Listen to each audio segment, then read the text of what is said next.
All right. Let's start. TPP is Trans-Pacific. Welcome everybody. Bienvenidos todos. That this is Bem-vindos a esta sessão. Vamos falar sobre comércio, uma das questões mais importantes, talvez, da atualidade. Todos falam da guerra comercial e, em minha opinião, é muito interessante estarmos aqui nesta mesa redonda que acontece no contexto do Fórum Econômico Mundial. É importante porque há alguns anos, quando estivemos em Davos, o presidente chinês fez um discurso em defesa do livre comércio, algo inesperado para um dirigente chinês, para o presidente chinês. Um novo presidente também estava assumindo a presidência, o cargo na Casa Branca, os Estados Unidos. E Trump hoje diz que os Estados Unidos estava aberto para negócios, mas, de outra forma, também alegava que deveria proteger o emprego em seu país, como presidente. Portanto, vemos que algumas tendências estão mudando e essa será a pauta da discussão de hoje. Eu gostaria de ler algumas manchetes aqui dos últimos dias, só para colocar o assunto em contexto. Publicados no meu país e outros. O ministro chinês diz que a guerra comercial com os Estados Unidos seria um desastre. O futuro da Grã-Bretanha sozinha em guerra comercial. Donald Trump ameaça a União Europeia com uma guerra comercial digital a caminho. A mensagem fica clara, não é? E tenho hoje aqui comigo pessoas com bastante experiência no assunto, no setor público e privado. Temos a sessão moderada por El País e o Fórum Econômico. Temos também a transmissão no nosso site, ao vivo, com o Alfonso Guajardo e Delfonso Guajardo Villarreal, ministro do México, Fernando Zavala, Conselho Privado de la Competitividad, ex-primeiro-ministro do Peru, serviu seu país por muito tempo. Contamos com a presença de Ricardo Melembres Ortiz, executivo-chefe em Genebra, ele é da Colômbia. E do setor privado, contamos com a presença de Gilberto Caldar, presidente da Mastercard, América Latina, em Miami, Brian Newman, vice-presidente executivo de Finanças e Operações América Latina da PepsiCo. Bem, vamos então ter aqui um debate entre nós, um diálogo por 30 minutos e depois abriremos para perguntas. Perguntas dos internautas também, com hashtag no Twitter. Global Trade, LATM. Para quem estiver nos acompanhando online, também receberemos as suas perguntas. Darei a palavra, primeiramente, ao ministro. O NAFTA, o ministro, vem sendo renegociado, não é? Neste momento, enquanto falamos. Todos estamos cientes da ameaça pelo presidente dos Estados Unidos com relação ao aço e ao alumínio. E, assim, gostaríamos de falar sobre a guerra comercial. O México está preocupado com uma possível guerra comercial entre Estados Unidos e México. O México está mais que preocupado, está ocupado tratando de resolver a questão. Na eleição em novembro de 2016, já formamos uma missão e a relação com os Estados Unidos, a relação comercial, mudou drasticamente. O desafio é como podemos usar esta oportunidade para revisar este acordo que existe há muitos anos. O comércio mundial muda rapidamente, temos que nos adaptar. No NAFTA, inicialmente, o comércio eletrônico não existia. A relevância das TICs não era tão importante como hoje. O setor de energia estava fechado para o mundo e agora abrimos o nosso mercado. Temos concorrência. Shell Gas, Shell Oil não existiam. A modernização do NAFTA é uma parte muito importante de nossos esforços. Ao mesmo tempo, a negociação é altamente complexa, pois devemos tratar com um novo conceito de comércio advindo de Washington.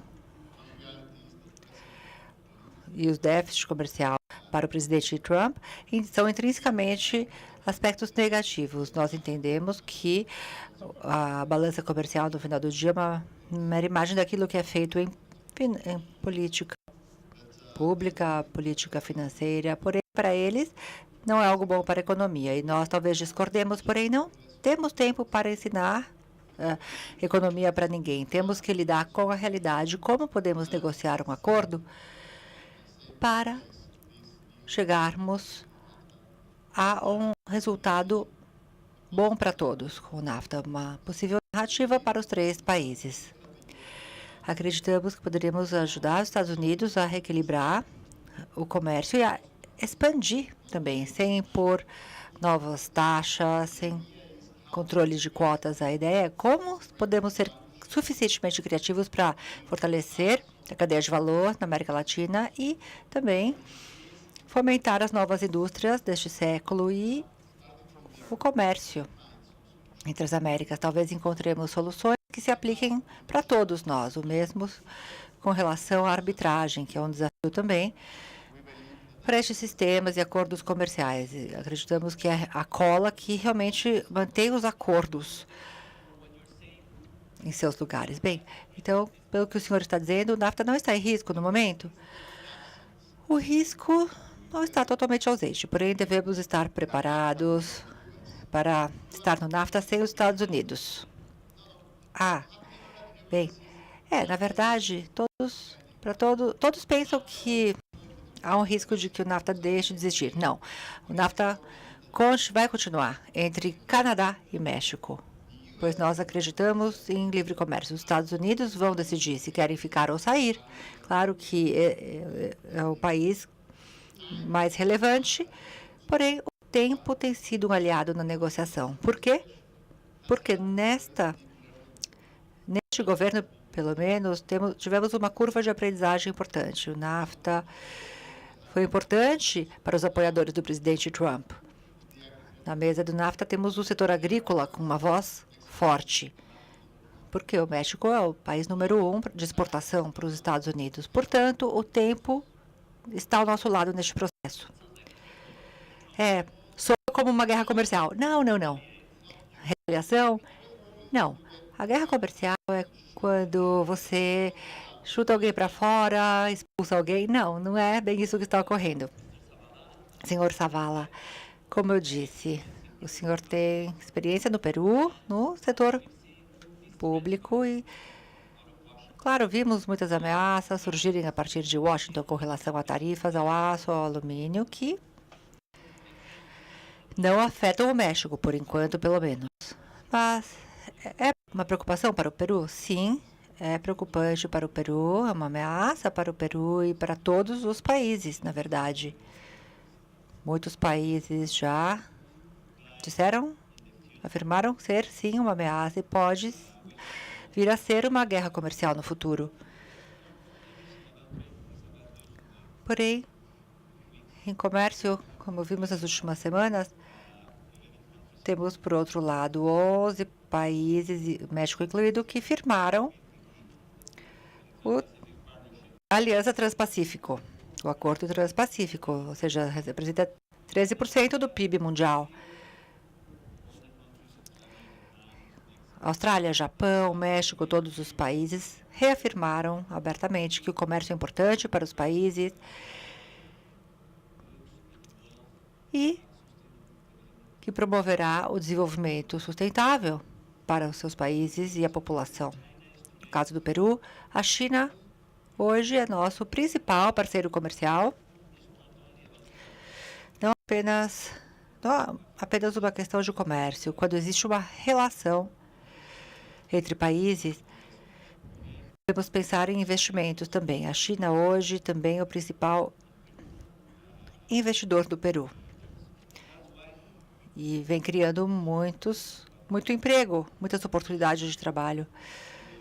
Por isso, a decisão dos Estados Unidos sobre alumínio e aço afetam o Peru. E com relação à China, o senhor mencionou o discurso do senhor Xi há alguns anos em Davos. E a China hoje investe de forma agressiva, não só na América Latina, como na Europa também. Tem investimento também no mercado imobiliário, na União Europeia e outros continentes. O Peru teve uma expansão do PIB de 2,5%, superior ao Brasil, Colômbia, Equador e México. Este crescimento está relacionado aos investimentos da China no Peru? Sim, certamente. 2,5% para o Peru não são suficientes. Devemos alcançar 4%. Essa é a nossa meta, mas a China é um ator importante no Peru. Há 10 anos, quando falávamos sobre o acordo de livre comércio com a China, houve muita preocupação com relação a dumping, se teríamos que impor barreiras, se isso afetaria o emprego. 10 anos depois do acordo, eu posso dizer que ele foi muito positivo para o Peru, em termos de comércio, para os consumidores, pela concorrência, livre concorrência e em promover novos investimentos que vêm na mineração, petróleo e em outros setores também, que vêm se beneficiando. Mas não podemos nos limitar à China. O modelo peruano foi muito bem sucedido nos últimos 25 anos. Agora, o nosso pilar principal foi abrir a economia para a China, para os Estados Unidos, para a União Europeia. Nós acreditamos que o benefício não se limita ao Peru, é um benefício para todo mundo, para todas as pessoas. Os acordos de livre comércio beneficiam a todos e, por isso, nos preocupamos com o que vem acontecendo nos Estados Unidos. O ministro também tocou num assunto que é muito importante, além da China, Estados Unidos, União Europeia e investimentos na Europa, e é o comércio digital. Os produtos digitais, bem digitais, não foram cobertos pela OMC. O senhor ministro conhece muito bem a OMC, pois negociou nesse âmbito pela Colômbia. Perguntaria se existe a possibilidade de vermos uma nova OMC que trate, sim, de bens digitais nos próximos meses. Excelente pergunta. Gostaria apenas de contextualizá-la com base no que ouvimos há pouco. Nós não temos regras, estruturas para o e-commerce e o comércio digital, e nem em nível mundial, nem bilateral. É algo que simplesmente não existe. Como disse o ministro, e estes 11 países agora afirmaram o acordo transpacífico e temos o acordo de livre comércio sobre os principais assuntos que devemos debater: a localização de dados, o fluxo transfronteiriço de dados e outras questões que são críticas no âmbito digital, de comércio digital. São as tecnologias que ainda não foram implementadas e que deverão ser instituídas pela OMC. Há 40 anos, então, ela foi planejada, foi implementada há 30 anos. A Organização Mundial do Comércio é um sistema robusto e todos os acordos comerciais e regionais são possíveis graças a ela, porém, ela ainda não conseguiu se atualizar neste âmbito. Sim, é possível e é provável que o faça. Em dezembro, em Buenos Aires, tivemos a conferência da OMC com 2 pontos para negociação. Surgiram 7 aspectos muito fortes relacionados a resultados almejados. Temos, sim, é um desafio reunir todos os membros da OMC nestes acordos novos, mas 80 países aproximadamente concordam com a declaração conjunta sobre e-commerce, comércio eletrônico, e têm a intenção de iniciar acordos multilaterais neste âmbito. Então, há esperança. Sim, é possível. E na OCDE também temos todo o trabalho que vem sendo feito e que é necessário para esse tipo de negociação nos últimos 6 anos. Para nós, sim, há esperança. Sim, Pensando sobre isso, como o senhor disse, os bens digitais não estão cobertos nesses tratados. A China, voltando ao assunto da China, vem explorando as zonas de livre comércio com relação a bens digitais na Ásia. Poderíamos encontrar um possível modelo, para outras áreas, outros líderes mundiais. Agora vamos falar do setor privado de tecnologia. A Mastercard vem liderando realmente em pagamentos digitais, eletrônicos, touchless. Vocês vêm investindo nessas tecnologias. A Mastercard, no setor de pagamentos, realmente vem liderando estes processos, estes avanços.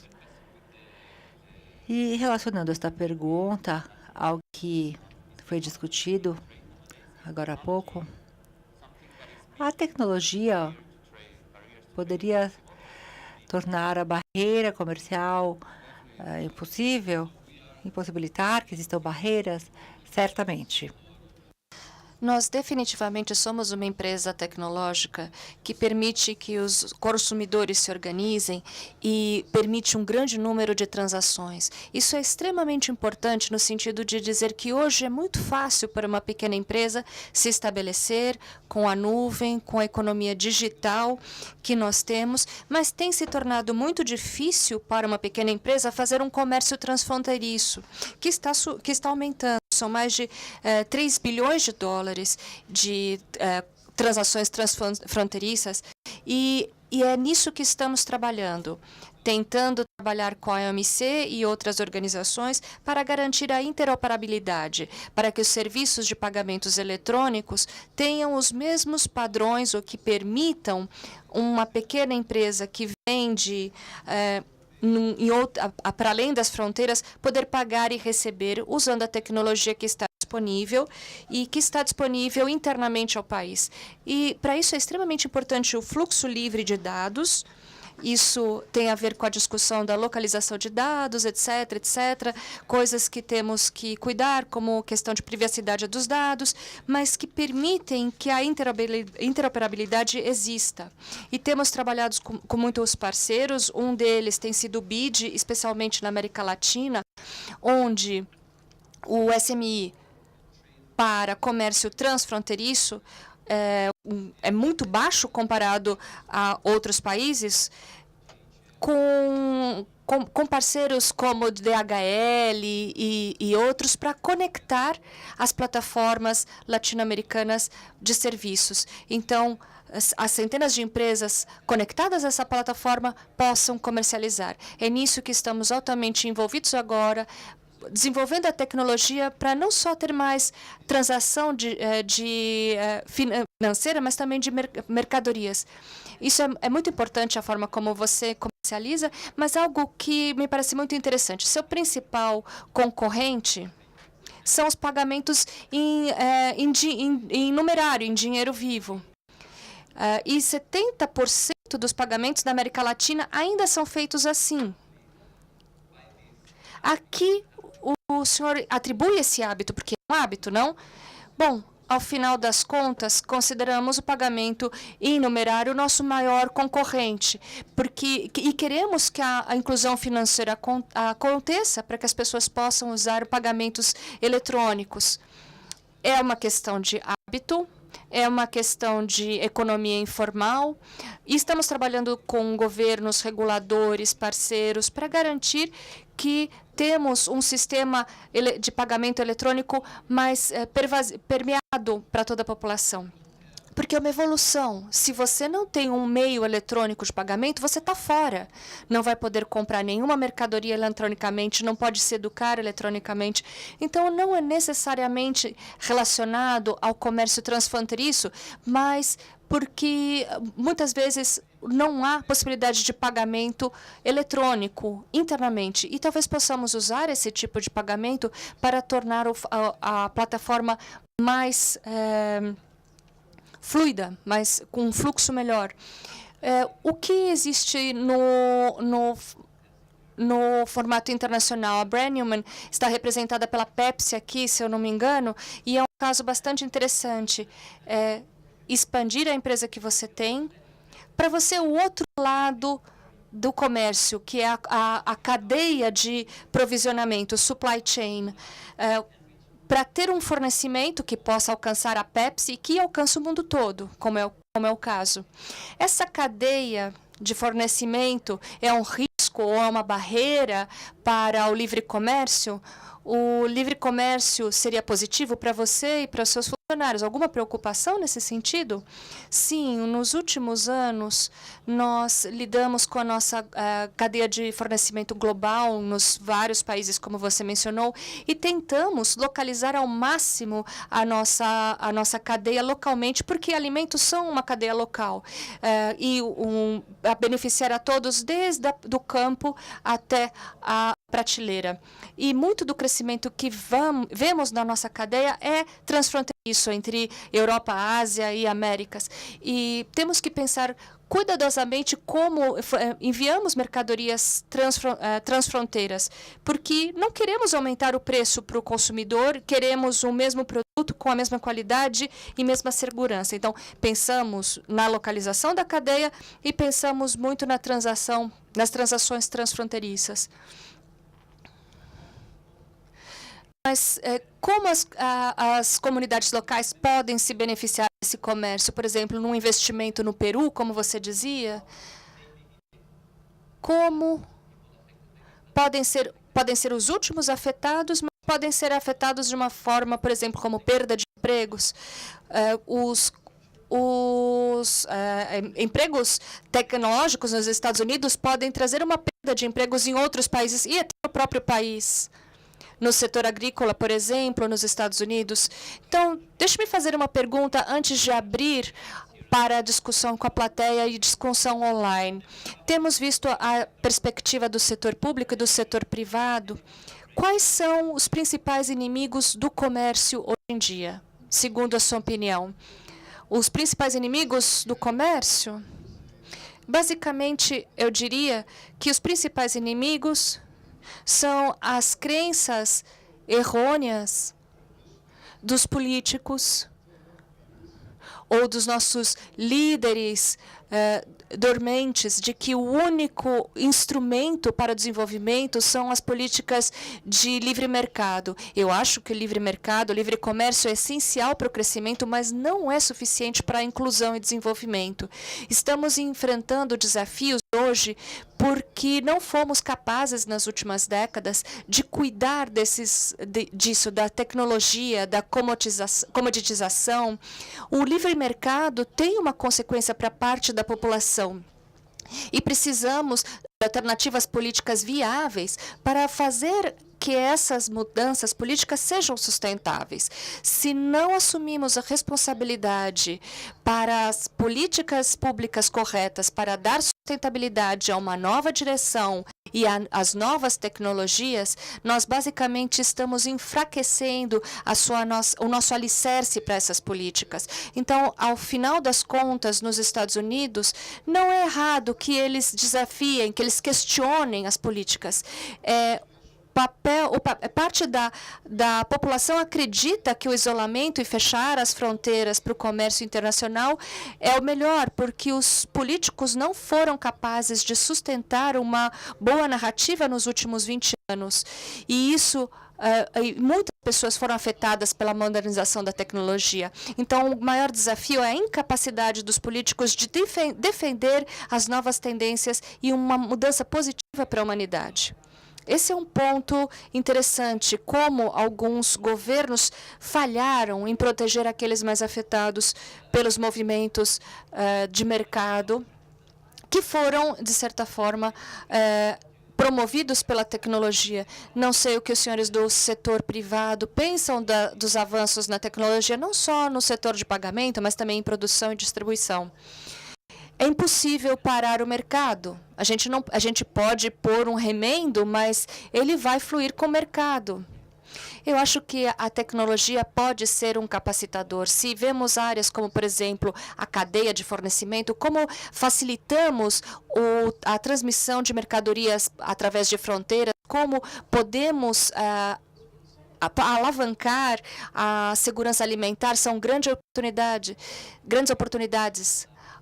como os blocos em cadeia, como em Davos, para a União Europeia se falar disso, por exemplo, para jornalismo é muito interessante.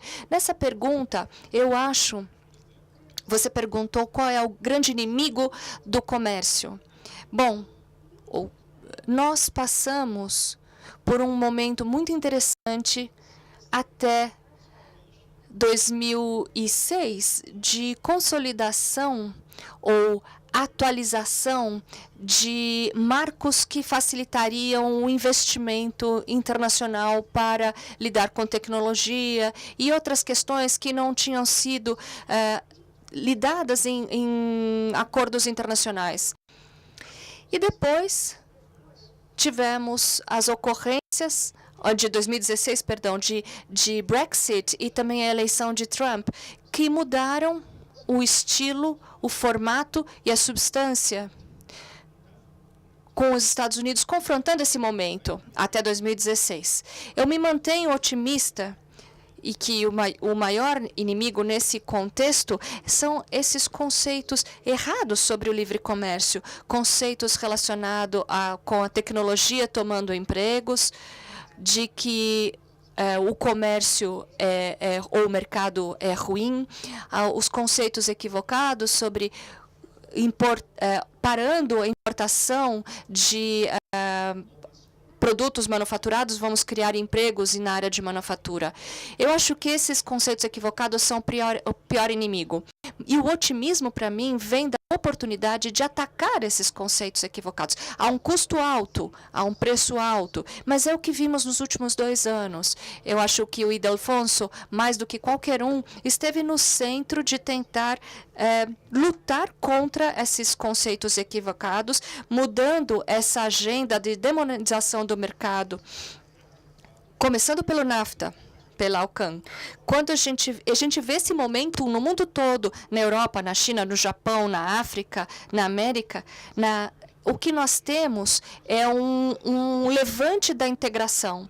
Existe mais espaço para comércio, mais do que jamais tivemos. Se pensamos nisso, e voltando aos Estados Unidos, porque eu acho que faz sentido, seja um investidor, seja um parceiro comercial de qualquer parte, no Midwest, no Centro-Oeste, a gente vê os que mais sofreram com o mercado, mas se vemos na Costa Leste, na Costa Oeste ou Miami, por exemplo, muito benefício disso, do livre comércio. O sistema eleitoral nos Estados Unidos existe de uma forma que os votos valem menos e o Trump ganhou apesar de ter menos votos. A mensagem é clara de que talvez não seja o sentimento da maioria nos Estados Unidos contra a tecnologia. Eu acho que o senhor Gerardo tem Caldar tem um ponto aqui. A política às vezes é uma barreira, tanto para questões de segurança nacional. Sim, temos que ressaltar que o senhor Donald Trump disse que as tarifas sobre aço e alumínio podem ser aplicadas e no capítulo da OMC que diz que você pode justificar com base na segurança nacional. Não sei o significado disso, mas é a alegação. Temos que ser cuidadosos aqui, porque o próprio presidente fez comentários públicos de que essas tarifas estão em contraste com as tarifas europeias sobre carros, sobre automóveis. E seria um incentivo aos parceiros da ALCAN terminarem o acordo mais rapidamente. Então, quanto mais se diversifica o apoio a essas ações, enfraquecemos a defesa desse painel no OMC, porque aí estamos usando o argumento da segurança nacional. Nos Estados Unidos, eles vão enfraquecer a capacidade de usar. Bom, se eles usaram, por que não se pode usar? Pensando em exportação de alimentos, novamente, dizendo, isso é uma questão de segurança nacional. Isso é uma visão política, mas uma outra barreira são os servidores públicos em alfândegas, em questões regulatórias em todos os países. Eu estava falando com o Guajardo ontem, num outro painel, sobre a Aliança do Pacífico, e discutimos que foi muito bem sucedida. Se olharmos esse acordo em termos de comércio, não há nada de muito especial em termos, mas se vamos mais a fundo e analisamos por quê. Então, a alfândega continua sendo uma barreira no México, Peru, Colômbia e Chile. As questões regulatórias também. O que discutíamos era a harmonização dessas políticas, que levam muito tempo e são muito custosas. Devemos buscar uma melhor maneira de harmonizar não só as tarifas, mas todo o marco regulatório para promover esse comércio. O que o senhor pensa da regulação? É claro, somos a favor do livre comércio de forma geral, mas como eu acho que hoje em dia cada vez mais produtos e serviços estão se juntando na forma de dados, e não é simplesmente a exportação de um produto agrícola. Então, quanto mais pudermos trabalhar para abrir essas barreiras, para que as pessoas possam comercializar e tenham uma interoperabilidade, um marco normativo comum, não é mais produtos. Produtos vêm com muita inteligência inserida neles e requerem o uso de dados e o intercâmbio de dados. Então, o fluxo livre de dados, sim, claro, respeitando todas as criptografias necessárias, o que faz sentido, mas eu uso um exemplo. Eu tenho uma filha que vive na Espanha, é uma artista, trabalha com ilustração e vende coisas no mundo todo. É um comércio pequeno, mas um comércio. E nos últimos 10 anos, o fluxo digital aumentou dramaticamente. E o problema é que são as regras do século XX. E o problema é que a OMC está presa às discussões de Doha e não quer entrar em nenhum outro assunto antes de resolver todos os de Doha. E o sistema não está funcionando. Isso me leva a uma das perguntas que recebemos do Twitter. Para aqueles que nos seguem online, nós temos a hashtag. Antes de entrar nessa pergunta, quanto o senhor Trump faria uma guerra à economia internacional? 20% diz que não vai afetar, 40% diz que não muito, 49% que não vai e 20% que sim, vai influenciar muito. Esses devem ser da Europa. Bom, não sabemos a origem. Eu acho que a primeira pergunta, qualquer um que queira entrar nessa discussão, nós vamos ver uma redefinição da OMC ou uma nova e diferente OMC? Mudando regras ou criando uma nova OMC? Eu creio que, a curto prazo, nada poderá transformar a OMC. A alternativa é atuarmos com este grupo de amigos, 70, 75 países, no âmbito da OMC. PIMES, comércio digital, são alternativas que não serão incorporadas a todo o sistema. Será feito gradualmente. E acordos multilaterais, unilaterais, bilaterais, multilaterais continuarão ditando as normas para o comércio livre internacional. O senhor concorda? Sim, eu diria que a dinâmica na OMC, há uma dinâmica no contexto da OMC e fora dela, e teremos que atuar em conjunto. Eu sou um otimista, como eu disse, creio que voltaremos a ter o impulso que tivemos antes de 2016. Vamos falar novamente do comércio digital. Existem 69 acordos que contêm provisões ou capítulos relacionados ao e-commerce, e alguns deles tratam das questões mais óbvias, pagamento eletrônico, etc. Temos a CPTPP também no momento, que lida com questões mais profundas do comércio eletrônico. Então, o benchmark está mudando, estão sendo incorporados vários países que terão essa arquitetura para o comércio eletrônico do século XXI. Depois temos o movimento na OMC dos países que querem avançar, deixando atrás todas as restrições de negociações, etc. Isso inclui os Estados Unidos, e essa é a parte interessante. Por exemplo, essa declaração conjunta em Buenos Aires sobre e-commerce foi firmada pelos Estados Unidos, também pela China, pelo México, Paquistão. São países de diversos níveis de desenvolvimento que desejam avançar, o que indica que deve existir uma maneira de encontrarmos a convergência, o que está acontecendo às margens, nos países, e a OMC. E voltando às perguntas que foram feitas, também temos que falar da inclusão.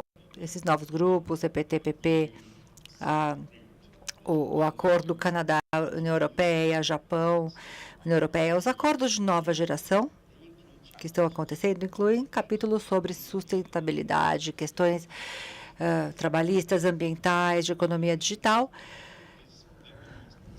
Ou seja, estamos atravessando um período realmente estranho. Temos o nacionalismo econômico, por um lado, combinado com o mercantilismo, vindo de Washington, e uma agenda progressiva para a integração. Por isso, eu digo que sou otimista e me mantenho otimista. O aço, voltando à questão do aço. Bom, nós temos ouvido falar de guerra, porém não existe uma guerra. Há muito barulho, estamos ouvindo o rufar dos tambores a respeito, mas são táticas, já foram usadas como táticas de negociação, porém as medidas nós as conheceremos em breve, na próxima semana. Depois teremos os detalhes que irão definir se chegaremos a um cenário de guerra, retaliação, contra-retaliação, fora do âmbito da OMC. É uma ameaça, portanto. Talvez essas sejam estratégias de negociação. Exatamente. É muito interessante o que o senhor disse. Eu vou abrir para perguntas da plateia, mas do ponto de vista de um jornalista, ainda temos regras, não é? Da época em que o jornalismo era impresso, apenas controlávamos a distribuição em mercados, mas agora o país publica México, Colômbia, Argentina, Brasil. Não podemos ter uma legislação para todos os países, não é? A tecnologia realmente está tirando essa centralização da distribuição, porém, nos dá acesso a centenas de milhões de leitores, o que é muito estimulante, mas precisamos ter um marco regulatório. Sim, temos uma pergunta da plateia. Se identifique, por favor. Sou Daniel Reville. As negociações do NAFTA, infelizmente, há uma pessoa que disse que não tem interesse nesse tipo de acordo, que tem uma posição de liderança no mundo, não tem o mesmo interesse que outros líderes mundiais. E eu pergunto, portanto, nesses períodos considerados, os senhores concordariam em administrar o NAFTA, firmar o NAFTA antes da próxima eleição? De que assuma o próximo governo? A eleição será em 1º de julho. Os senhores vêm acompanhando as notícias diariamente do México? Talvez por isso não saiba. Uma das coisas mais impressionantes é que o partido que vem liderando as pesquisas indicou que gostaria de manter a mesma equipe de negociação. Há 40 anos, quando eu fiz parte da equipe de negociação do NAFTA, o partido de esquerda se opunha ao acordo. 40 anos depois, apoia o acordo e nos pede que defendamos o acordo. Ou seja, foi uma mudança dramática. Todos querem que o NAFTA continue. Todos querem apoiar o NAFTA, inclusive este candidato ao qual o senhor se referiu. Agora, em termos de tempo, eu diria que existe uma janela. Os 3 países terão eleições. Os 2, já haverá restrições. Bom, teremos eleições de Congresso e presidenciais em julho no México, de Congresso nos Estados Unidos. Nesse período, teremos as negociações do NAFTA, estarão provavelmente resolvidas até abril, no mais tardar até abril, pois será o período considerado pelo Senado do México e pelo Congresso americano até janeiro próximo. Se não foram concluídas as negociações até abril, então esse período vai se fechar e será o novo Senado que tratará dessas questões. O Congresso americano talvez mude de republicano para democrata, como vimos nas eleições da Pensilvânia. Será algo importante. Então, a natureza do acordo, o equilíbrio do acordo irá mudar, pois os democratas estão mais propensos à proteção de investimentos,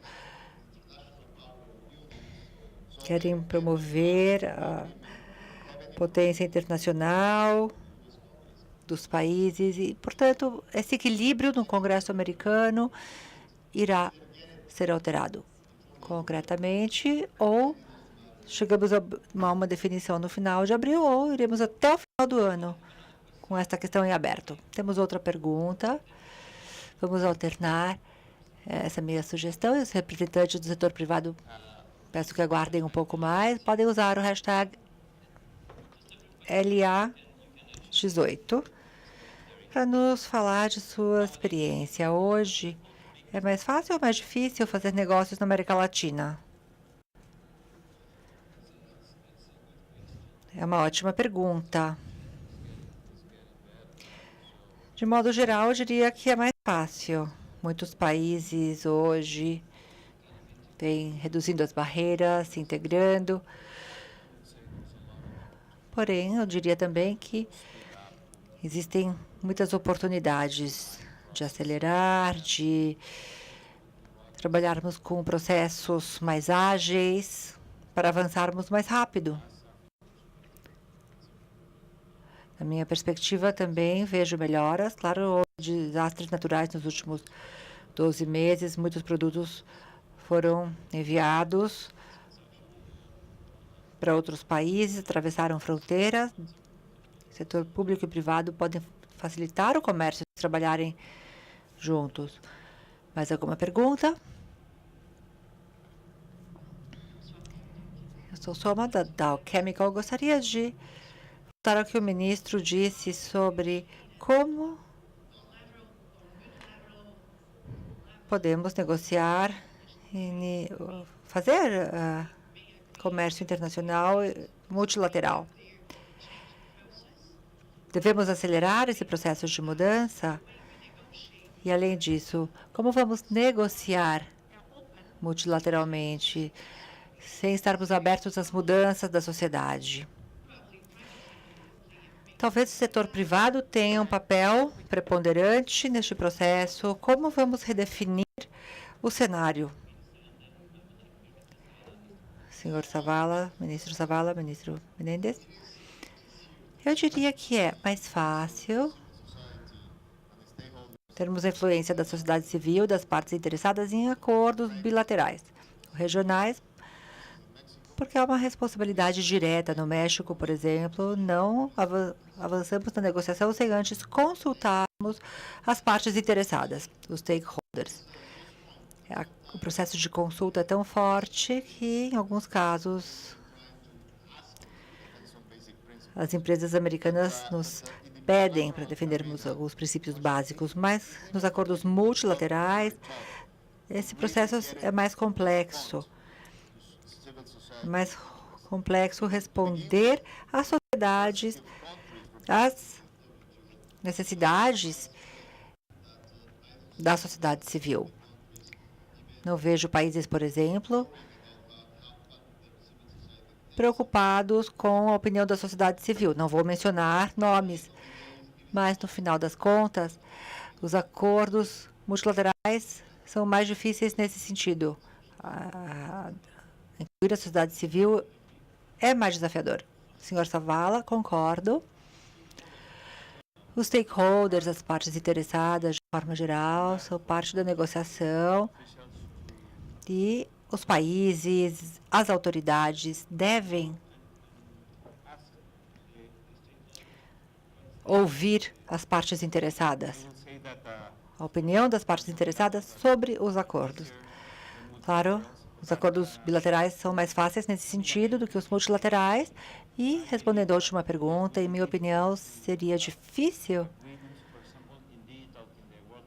termos acordos na OMC no âmbito digital. Mas no Acordo Transpacífico, por exemplo, é um ótimo exemplo. O que pode ser incluído, o comércio digital, a economia digital, podem ser incluídos nos acordos multilaterais, bilaterais. Nós devemos acelerar esse processo, incluindo as normativas, a regulamentação. Na verdade, eu preferiria que não houvesse regulamentação alguma, mas devemos pensar na economia digital no futuro para que os países possam seguir avançando e se desenvolvendo. Portanto, multilateral, bilateral. Em sua opinião, qual seria o tipo de acordo mais vantajoso? Sem dúvida alguma, os acordos multilaterais dominam o panorama e são essenciais para a economia mundial, para que ela siga avançando e operando no século XXI. Porém, nós temos um sistema de normas e princípios, instituições em nível multilateral, no qual os países estão decidindo se integrar de outras formas, mediante um outro formato de acordos. Neste sistema, precisamos encontrar uma maior coerência entre as partes interessadas, que devem participar em nível nacional e internacional também desse processo. Hoje, temos os meios de lidar com questões como a assimetria da informação e questões que podem ter impedido que as partes participassem no passado. Hoje, os europeus, os canadenses, os acordos transpacífico nos mostram que há uma integração maior com as partes interessadas. Portanto, estou muito otimista nesse sentido. Cada país encontra sua forma de realizar essas consultas públicas. No contexto europeu, por exemplo, a estrutura é muito complexa.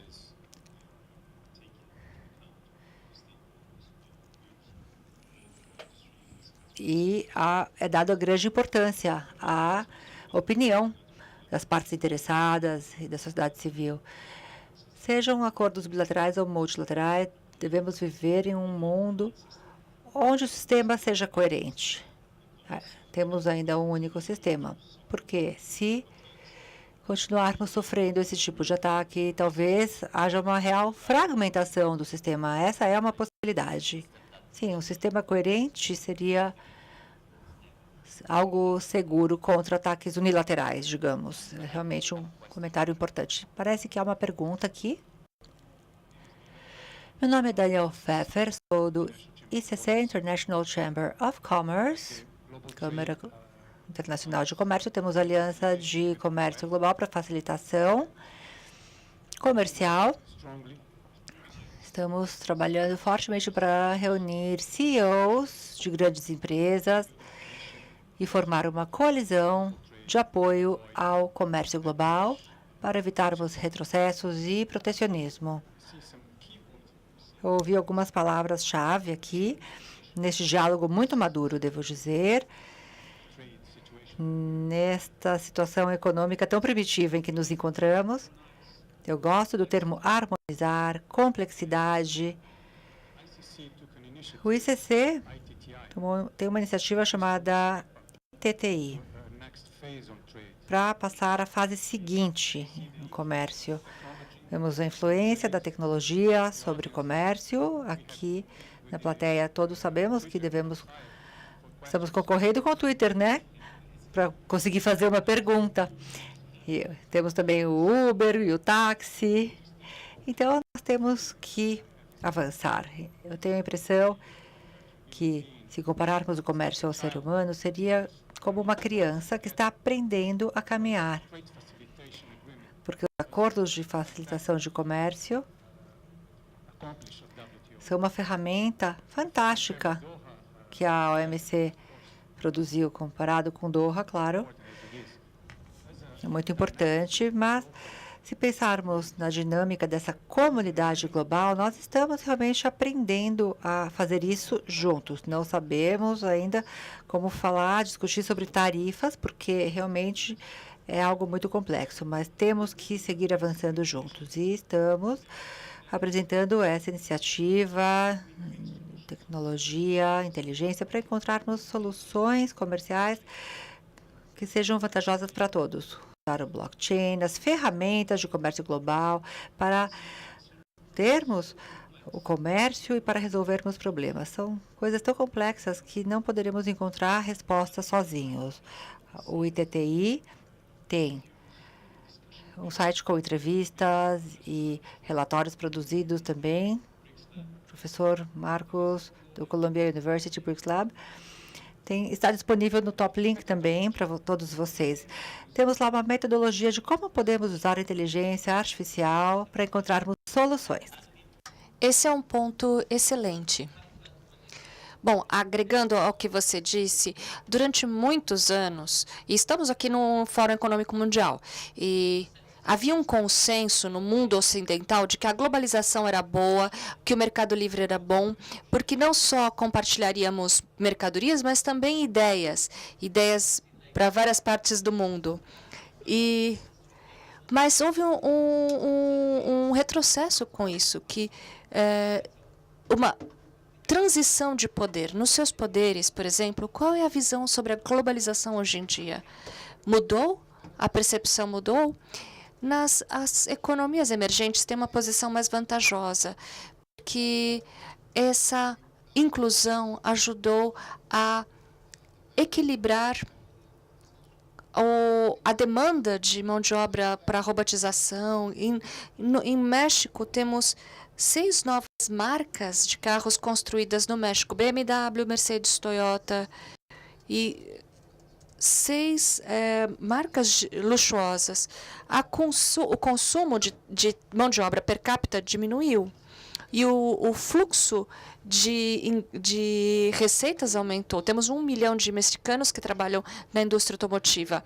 A maioria dos mexicanos são a favor do livre comércio, pela criação de trabalhos. Mas o mesmo elemento tem um outro desafio em país desenvolvido. Nos últimos 40 anos, empregos em indústrias fabris, ou a porcentagem desses empregos na produção total, caiu de 70% para 40%. Nas emergentes, aumentou o seu papel em 30%, esse tipo de emprego. Então, há uma mudança, mas isso é óbvio. Quando você abre, essa mudança vai ocorrer. O novo emprego que surgiu nessas economias que você já mencionou é na área de serviços. É aí onde há o aumento. Nos Estados Unidos, os trabalhadores perderam o emprego, mas principalmente por causa do avanço tecnológico e do comércio. Quando a gente vê fabricação nos Estados Unidos e a gente vê uma ligação ao produto e aos processos de produção, a fabricação isoladamente está caindo pela concorrência enquanto no México sobe. Então, no final das contas, o México não é o problema para os empregos em fábricas nos Estados Unidos, porque há uma concorrência por região, não por país. Tirando a parte política, há uma parte política no que eu disse? Bom, sendo um ministro, sempre há uma parte política. Bom, a tecnologia está criando novos espaços para trabalho e alterando outros. que se tornam redundantes, principalmente no setor privado. Bom, o futuro é a globalização. A tecnologia nos capacita a alavancar o comércio entre fronteiras e alavancar a inovação. Então, de certa forma, cria trabalhos ao mesmo tempo que tira, mas cria tipos de trabalhos diferentes, empregos diferentes, que requerem muito mais educação. Então, a questão é como treinar a força de trabalho para participar dessa globalização. Minha visão é semelhante. Eu acho que cada vez mais somos uma economia de serviços. E dizemos que dados são a nova área para desbravar. Os empregos estão mudando, vão mudar, e o desafio é como atualizamos essa força de trabalho. Os empregos vão existir, só mudam sua natureza. E o desafio é como educar para que ciência, dados, codificação estejam inseridos na educação para as crianças, para que eles possam obter esses novos empregos ou acessar esses novos empregos. Senão, o desafio vai ser muito difícil em termos de reescalar e atualizar. Na questão de educação, os governos estão atualizados em educação e habilidades para evitar esse problema que o senhor mencionava, ministro? As políticas sempre estão atrás, sempre estão atrasadas em termos de mudança. O desafio é a velocidade com que a gente consegue se aproximar. Ontem, uma das discussões é o quanto a Latinoamérica está bem estabelecida. Existem centenas de milhares de pessoas que estão nesse continente. O problema de jovens nesse continente, e esse ativo pode ser perdido se a gente não mudar a educação. Hoje, de acordo com a OCDE, cada criança no fundamental, 6 ou 7 deles não sabe que tipo de emprego vão ter quando forem adultos. Temos que preparar essa população para uma mudança rápida, em alta velocidade, que já está acontecendo. A Revolução Industrial 4.0, como nos preparamos para isso? México foi extremamente bem-sucedido em preparar a força de trabalho para a mão de obra fabril do século XX. Agora está mudando muito rapidamente. Se não nos adaptamos à nova tecnologia, à nova informação, com uma nova educação, estaremos claramente atrasados. Bom, isso se aplica a México, que é uma das potências econômicas no mundo, ao Brasil, outra potência econômica que também precisa se atualizar em termos de capacitação. Como jornalista, eu sei que não deveria usar a palavra guerra ao comércio, mas talvez a palavra ameaça em vez de guerra. Bom, fica bom numa manchete de jornal, mas eu gosto da ideia de acordos bilaterais, multilaterais, criando um cenário de comércio que se adaptam às necessidades dos países. A ideia da educação também é impressionante, como educar a força de trabalho para estar pronta. E o ministro levantou um ponto importante, que não é comércio versus tecnologia. As mudanças tecnológicas, a gente e o comércio tecnológico está levando a uma revolução no mundo. De sua perspectiva, a manter a proteção, por exemplo, da cadeia de fornecimento, que é muito importante para o senhor, e a tecnologia que leva a todas essas mudanças. Então, pensando para nós aqui, como eu disse antes, uma das ideias mais importantes que tem sido discutidas aqui no Fórum Econômico Mundial são as relações internacionais. Com isso, eu gostaria de fechar. Muito obrigado.